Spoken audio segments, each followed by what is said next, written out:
فرمان حضرت علی، جب تمہارے دل میں کسی کے لیے نفرت پیدا ہونے لگے تو فوراً اس کی اچھائیوں کو یاد کرنے لگو۔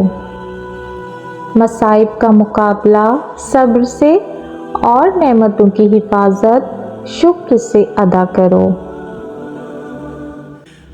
عقل مند وہ ہے جو اپنی زبان کو غیبت سے بچائے، اور مومن وہ جس کا دل شک سے پاک ہو۔ کمزور ہے وہ شخص جو کسی کو دوست نہ بنا سکے، اور اس سے بھی کمزور وہ شخص ہے جو بنا ہوا دوست کھو دے۔ لوگوں کے غلام مت بنو جب اللہ نے تمہیں آزاد پیدا کیا ہے۔ دنیا کا سب سے خوبصورت پودا محبت کا ہوتا ہے، جو زمین میں نہیں بلکہ دلوں میں اگتا ہے۔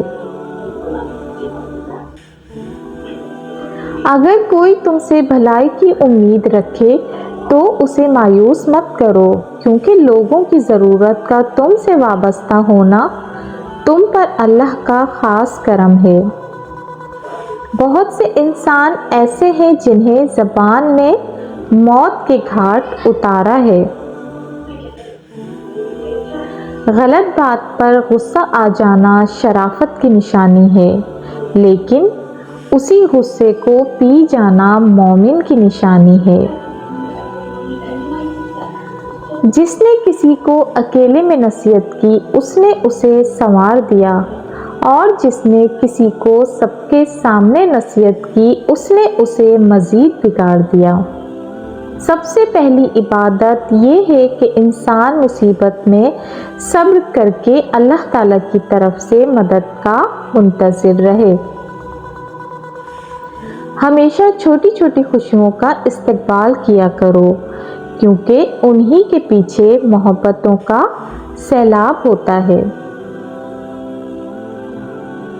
ان لوگوں کو کھونے سے ڈرو جن کے نزدیک دوستی کے رشتے خون کے رشتوں سے زیادہ عزیز ہوتے ہیں۔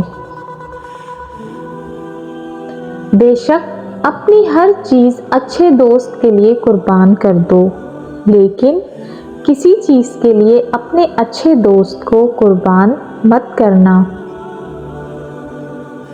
دوست سے سنبھل کر دوستی کرو، ہو سکتا ہے وہ کسی دن تمہارا دشمن بن جائے، اور دشمن سے سنبھل کر دوستی کرو، ہو سکتا ہے وہ کل تمہارا دوست بن جائے۔